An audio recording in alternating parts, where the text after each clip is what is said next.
Episode 5 शुरू होता है और हमें पता चलता है कि कुछ कैदी कैंप से भाग गए। आगे एक दिन लाली टैटू का काम कर रहा था, तब एक जू कैदी टैटू का टूल लेकर यसेस गार्ड के ऊपर हमला करता है।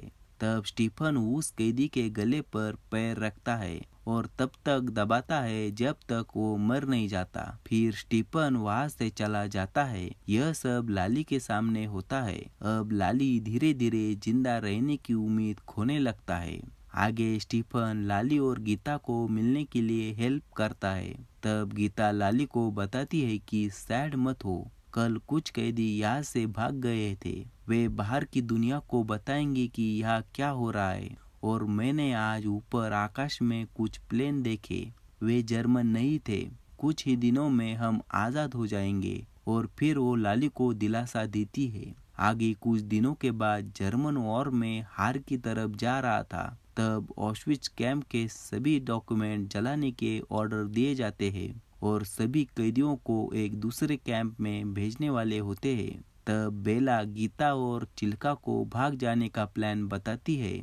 और जब कैंप में एसएस आर्मी को पता चलता है कि और में हार निश्चित है, तब वे कैंप के बचे कुचे सभी जू लोगों को जल्द से जल्द मारने के ऑर्डर देते हैं, जिसके वजह से सभी तरफ अफरा तफरी मच जाती है। क्योंकि अब एसएस आर्मी के लोगों को भी डर होता है कि कल जाकर वे रशियन अलायंस के कैदी बनने वाले हैं और उन पर मुकदमे चलने वाले हैं।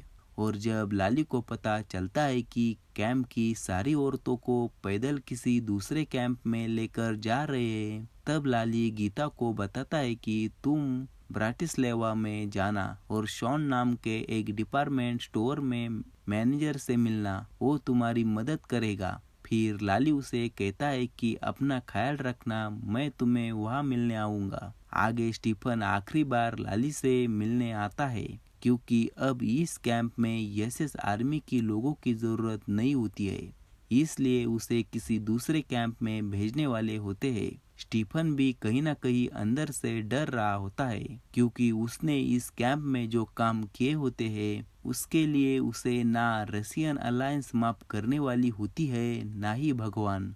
फिर जाते वक्त स्टीफन लाली से कहता है कि तुम मुझे मेरे भाई जैसे हो और तुम बहुत लकी थे। फिर स्टीफन वहां से चला जाता है। आगे हमें जनवरी 1945 दिखाया जाता है, जहां लाली के साथ बाकी के कैदियों को भी दूसरे कैंप ऑस्ट्रिया में भेज दिया जाता है। और फिर एक दिन काम करते वक्त लाली मौका देखकर जंगल में भाग जाता है और आज़ाद होता है। आज 3 साल बाद लाली फ्री हुआ होता है।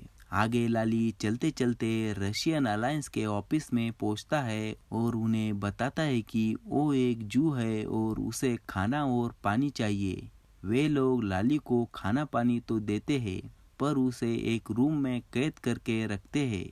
और इस तरह यहाँ भी लाली की आज़ादी वापिस रशियन आर्मी के लोगों द्वारा छीन ली जाती है। और जब लाली उन्हें कहता है कि उसे ब्राटिस्लावा जाना है, तब वे उसे कहते हैं कि तुम कहीं नहीं जा सकते, हमारे पास तुम्हारे लिए एक काम है। दूसरी तरफ जैसे बेला ने उसे कहा था, वैसे जब रास्ते में बेला का गांव आता है, तब गीता और उसकी दोस्त भी वहां से भाग जाती है।